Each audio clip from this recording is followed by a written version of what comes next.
elles fascinent autant qu'elles inquiètent. Depuis quelques années, les crypto-monnaies font de plus en plus parler d'elles et sont devenues un phénomène mondial. De Donald Trump au groupe criminel, tout le monde semble vouloir sa part, mais d'où vient un tel engouement et quels enjeux se cachent derrière ce boom des cryptos ?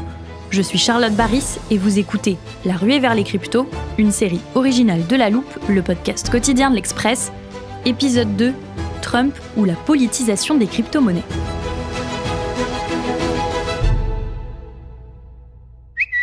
Je ne suis pas un fan du Bitcoin et des autres crypto-monnaies qui ne sont pas de la monnaie, dont la valeur est très volatile et qui repose sur du vent. Les crypto-actifs non réglementés peuvent faciliter les comportements illicites, y compris le trafic de drogue et d'autres activités illégales. Ce tweet, chers auditeurs, date du 12 juillet 2019 et il a été écrit par un certain Donald Trump. En 2021, il affiche les mêmes positions sur les cryptos et ne mâche pas ses mots quand on l'interroge sur la chaîne de télévision Fox Business. Bitcoin, je le vois juste comme une arnaque. Je ne l'aime pas parce que c'est une autre monnaie qui vient concurrencer le dollar. C'est avant tout une monnaie qui affaiblit le dollar. Je veux que le dollar soit la monnaie du monde. Mais progressivement, le milliardaire commence à retourner sa veste. En mai 2024, l'équipe de campagne de Donald Trump annonce accepter les dons en crypto-monnaie. Et au mois de juillet, le candidat républicain est l'invité d'honneur de la conférence Bitcoin à Nashville. Hello, Bitcoiners. Good to be with you. Bitcoin n'est pas juste une merveille de technologie. Comme vous le savez, c'est un miracle de coopération et de réussite humaine. Nous allons rendre l'Amérique et Bitcoin meilleurs, plus grands, plus forts, plus riches, plus libres qu'ils ne l'ont jamais été auparavant. Une heure de discours où Donald Trump ravit son auditoire en multipliant les éloges envers les crypto-monnaies. D'anti à pro-crypto, le président américain s'inscrit dans la liste des politiques qui investissent le secteur. Alors pourquoi les crypto-monnaies attirent-elles certains dirigeants et quels risques cela peut poser ?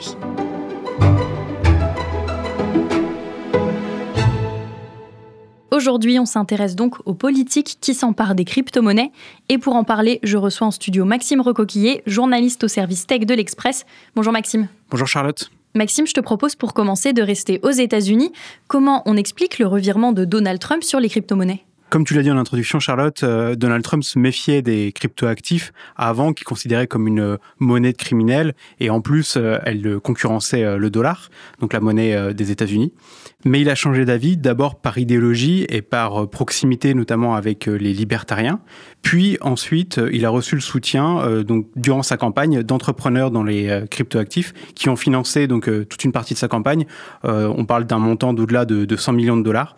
Et puis Trump lui-même s'est rendu compte qu'il pouvait se faire beaucoup d'argent avec les crypto-actifs. Tu peux nous détailler justement ce business de Trump dans les cryptos ? Oui, alors le business de la famille Trump dans les cryptos, il est assez large. Alors d'abord, on peut mentionner le World Liberty Financial, donc qui a été fondé en octobre 2024.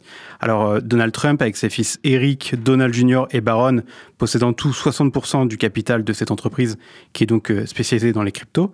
Ses fils sont également donc la start-up American Bitcoin, spécialisée dans le minage. Donc le minage, c'est la validation en gros des transactions en crypto avec donc des calculs informatiques. Ensuite, on peut également mentionner Trump Media, en fait, qui à la base donc est une entreprise de médias, mais qui se transforme aujourd'hui en une Bitcoin Treasury. Donc c'est une entreprise spécialisée dans l'acquisition en fait de Bitcoin et la détention. Et ensuite, quand ces Bitcoins prennent de la valeur, et donc l'entreprise gagne aussi en valeur et donc ils font des prêts pour pouvoir acheter toujours plus de Bitcoin. Donc c'est vraiment l'unique but de cette entreprise, c'est d'acheter du Bitcoin.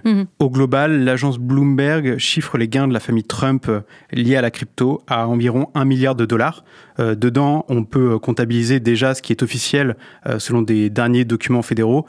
Trump aurait gagné 57 millions de dollars via la WLF. Mais ces chiffres fédéraux sont juste une photographie, en fait, encore un peu ancienne. Donc, on n'a pas encore les gains qui sont liés à la dernière entreprise crypto de Trump, qui est, en fait, le dollar Trump, qui a été lancé en janvier 2025, quelques jours avant son investiture. Qu'est-ce que c'est ce dollar Trump ? Alors, le dollar Trump, c'est un meme coin. C'est un crypto-actif que n'importe qui peut lancer avec assez peu de compétences informatiques et qui repose sur un mème, donc une image qui est devenue virale sur les réseaux sociaux parce qu'elle est humoristique ou parce qu'elle définit une scène atypique. Et donc là, Trump, lui, a choisi par exemple quelque chose qui n'est pas forcément drôle, mais son image, le point levé après sa tentative d'assassinat lors d'un meeting intervenu l'été dernier durant sa campagne. Donc jusqu'ici, le meme coin Le plus connu, c'était le Dogecoin, donc lié là à la figure d'un chien souriant, qui a été notamment popularisé par Elon Musk. Donc ces mêmes coins, ils ont plus ou moins de succès selon donc qui les promeut. Le dollar Trump, du coup, comme il est lié à la figure du président américain, a tout de même rapporté, là c'est selon les chiffres du Financial Times, près de 350 millions de dollars en frais en seulement 2 mois, ce qui est énorme. Et donc cet argent est récupéré principalement par des compagnies liées à la Trump Organization, une holding familiale. C'est pas encore clair ce que va toucher Trump à l'intérieur de ce business, mais en tout cas, il n'est pas le seul à avoir lancé un meme coin.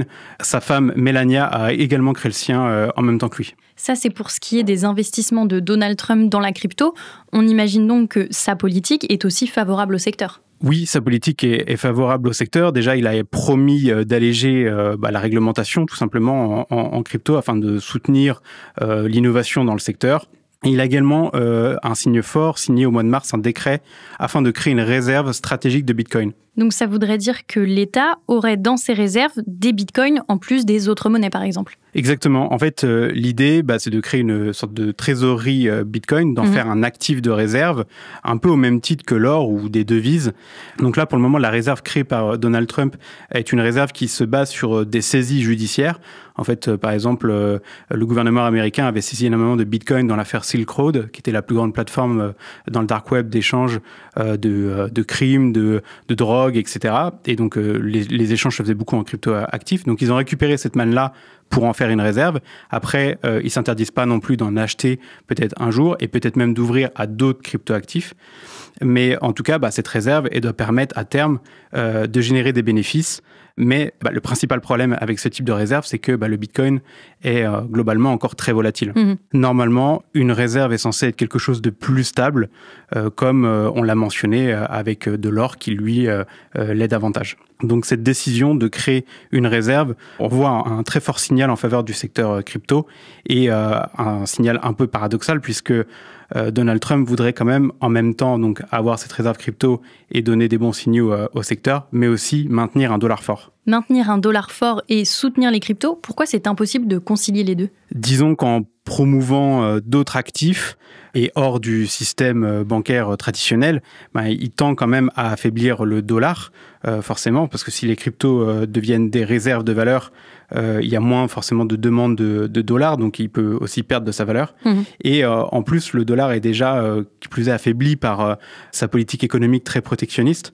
Donc Donald Trump, pour essayer tout de même de limiter ses effets, essaye de privilégier d'autres types aussi de crypto-actifs, comme les stablecoins, donc des crypto-actifs qui sont adossés au cours d'une devise. Aujourd'hui, la plupart du temps, le dollar. C'est typiquement la vision de son secrétaire au Trésor, Scott Bessent, qui aimerait que ces stablecoins prennent du poids dans la vie économique américaine et même mondiale pour toujours soutenir le dollar et en même temps conserver la politique protectionniste du président Trump. Un tel soutien de la part du dirigeant des États-Unis vient bouleverser les règles du jeu des cryptos, mais Donald Trump n'est pas le premier et il ne sera sans doute pas le dernier politique à s'intéresser à ce secteur.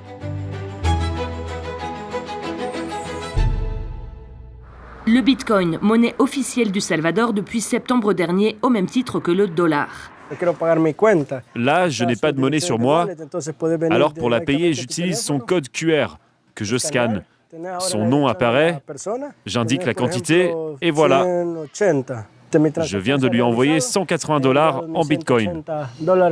En 2021, le Bitcoin devient la deuxième monnaie officielle du Salvador. Maxime, Donald Trump n'est donc pas le premier à brandir les crypto-monnaies comme un objet politique. Non, comme tu l'as dit, le Salvador s'y était intéressé dès 2019, avant qu'une loi donc ne fasse du Bitcoin une monnaie légale et officielle en 2021. Alors depuis, le Salvador a dû se rétracter et enlever le caractère officiel de la monnaie depuis 2024. Mais ça change rien au fait que le président Nayib Bukele voulait, à travers le Bitcoin, attirer des investisseurs, moderniser l'image de son pays et séduire une jeunesse plutôt connectée.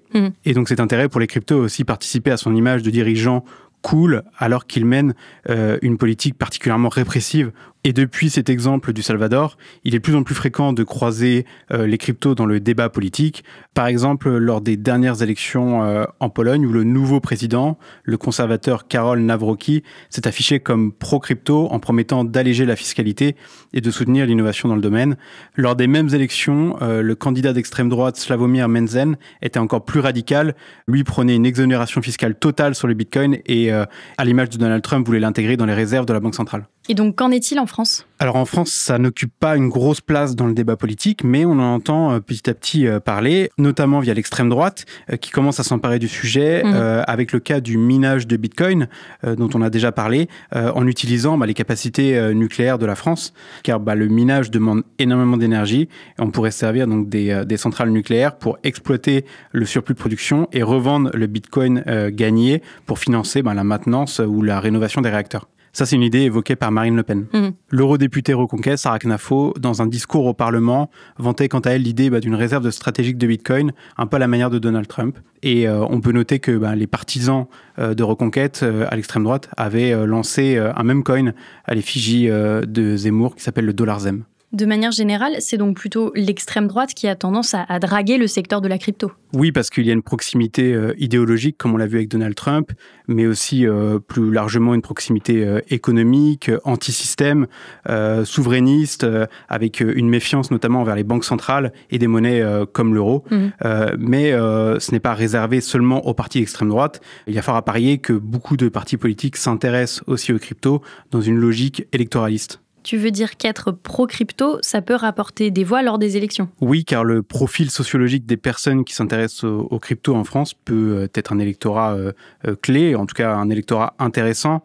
Dans le cas de la France, on estimait en 2023 que près d'1 Français sur 10 détenait des cryptos et plus d'1 quart pourrait en avoir dans les années à venir. Donc c'est une part non négligeable de la population. En plus, on parle plutôt de jeunes hommes, pas toujours que urbains. Donc on voit qu'en fonction de l'importance accordée aux cryptos dans les pays, elles deviennent plus ou moins des enjeux électoraux. C'était flagrant, par exemple, en Corée du Sud, où les cryptos sont assez populaires. Lors de l'élection présidentielle anticipée qui est intervenue début juin, les deux candidats, en désaccord à peu près sur tous les sujets, étaient quand même sur la même ligne concernant les cryptos. Ils voulaient moins de réglementation et favoriser les investissements institutionnels. Les crypto-monnaies s'imposent donc progressivement comme un outil politique partout dans le monde, mais ce mélange des genres n'est pas sans risque.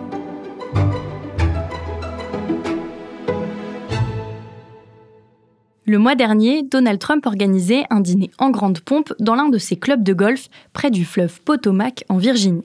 Pour avoir sa place à table, il fallait répondre à un critère bien spécifique, faire partie des 220 plus gros investisseurs dans le même coin de Donald Trump. Maxime, ce genre de pratique a forcément fait réagir aux États-Unis. Évidemment, ça soulève des questions, des problématiques de conflit d'intérêts, parce que si les investisseurs ont mis autant d'argent dans la crypto de Trump, c'est surtout pour s'approcher du président milliardaire et donc de son pouvoir, pour servir ses intérêts personnels, peut-être pour influencer des lois en cours ou à venir, plus que finalement de se faire de l'argent sur son même coin. Cela s'est vu en fait avec la valeur du jeton dollar Trump qui, au moment de sa création, donc avait explosé, puis avait chuté, jusqu'à finalement, à l'occasion de ce dîner et au moment de son annonce, doubler de valeur. Donc, ce qui est bien le signe qu'il y avait quand même un intérêt plus de rencontrer le président que dans le même coin en lui-même. Et donc, l'autre problème, c'est que de manière générale, les propos de Trump en faveur donc des cryptoactifs peuvent inciter les Américains à investir donc dans son même coin. Et encore une fois, ça lui permet de s'enrichir directement. Et pas mal de données qui circulent déjà ont permis de constater que la plupart des investisseurs dans le même coin avaient en réalité perdu de l'argent. Et est-ce que les politiques qu'il mène peuvent lui rendre service à lui et à son business ? Oui, notamment via les nominations qu'il fait au sein même de l'État fédéral. On pense notamment à Paul Atkins, donc qui a atterri à la tête de la SEC, donc la Securities and Exchange Commission, donc c'est l'organe en charge de la réglementation et du contrôle des marchés financiers aux États-Unis. Donc cet homme d'affaires est lui beaucoup plus favorable à l'innovation et contrairement à son prédécesseur Gary Gensler, Paul Atkins est beaucoup moins enclin à réguler les entreprises de cryptoactifs ou même à les poursuivre en justice. D'ailleurs, plusieurs investigations de la SEC depuis l'arrivée de Paul Atkins ont été mis sur pause ou voire même abandonnées. Parmi elles, il y en avait une contre Justin Sun, donc un entrepreneur qui a été poursuivi pour manipulation de marché et promotion illégale d'actifs crypto. Et heureux hasard, cet entrepreneur était en fait le plus gros investisseur dans le dollar Trump, le même coin de Trump. Mais ça se passe aussi au niveau législatif. On peut prendre l'exemple du Genius Act. Le Genius Act, de quoi il s'agit ? Alors, c'est une loi votée fin mai aux États-Unis qui donne un cadre réglementaire aux stablecoins, dont on a déjà parlé. Ça va permettre de mieux encadrer ce type de cryptoactifs. Ça leur donne une reconnaissance, une légitimité. Donc, certains députés et sénateurs démocrates comme Elizabeth Warren ont dénoncé le fait que ce texte allait rendre service à Trump et à ses entreprises. Au mois d'avril, donc la société World Liberty Financial de Trump et de ses fils, dont on parlait au début de l'épisode, a justement lancé son stablecoin baptisé USD1. Les risques de conflit d'intérêts semblent donc être partout. Et Maxime, tu nous parlais du Salvador qui avait adopté le Bitcoin comme monnaie nationale. Pourquoi l'ont-ils abandonné ? Est-ce que c'est justement à cause de risques comme ceux qu'on vient de décrire ? Non, en fait, là, c'est pour un autre sujet. Le Salvador était en passe de contracter un prêt avec le FMI, le Fonds monétaire international, d'un montant de 1,4 milliard de dollars. Mais le FMI donc, a conditionné l'octroi de ce prêt à la limitation de l'usage des bitcoins. Notamment, c'était le fait que les commerçants n'ont plus l'obligation d'accepter ce cryptoactif. Et en vérité, ce ne sera pas forcément un drame pour eux. En fait, les objectifs de Nayib Bukele n'ont jamais vraiment été atteints. Les investisseurs ont été plus méfiants qu'attirés par le Bitcoin et la population n'a jamais vraiment adopté ce cryptoactif pour payer auprès des commerçants. Les gens ne voyaient pas forcément l'intérêt pour eux et ils étaient toujours attachés malgré tout au dollar. Donc, il n'y a pas eu vraiment d'échange de Bitcoin intensif au Salvador. Donc, on va dire qu'une politique justement agressive, très incitative du Salvador pour imposer les cryptoactifs, pour le moment, n'a pas fonctionné. On est donc encore loin d'un pays où triomphe le Bitcoin, mais les politiques y voient de plus en plus un certain intérêt. Merci beaucoup Maxime pour tes explications et on te retrouve demain pour parler crypto-monnaie et criminalité. À demain. En attendant, vous pouvez retrouver tous les articles de Maxime Recoquillé au sujet des crypto-monnaies sur notre site l'express.fr. C'est aussi là que vous pouvez retrouver tous les épisodes de La Loupe, ainsi que sur toutes les plateformes d'écoute, par exemple Apple Podcast ou Spotify. N'hésitez pas à nous laisser des étoiles ou des commentaires. Et si ce podcast vous a plu, pensez à en parler autour de vous. La ruée vers les cryptos est une série originale de La Loupe, le podcast quotidien de l'Express, écrite par Solène Alifa et réalisée par Jules Cros avec Emeline Dulliot.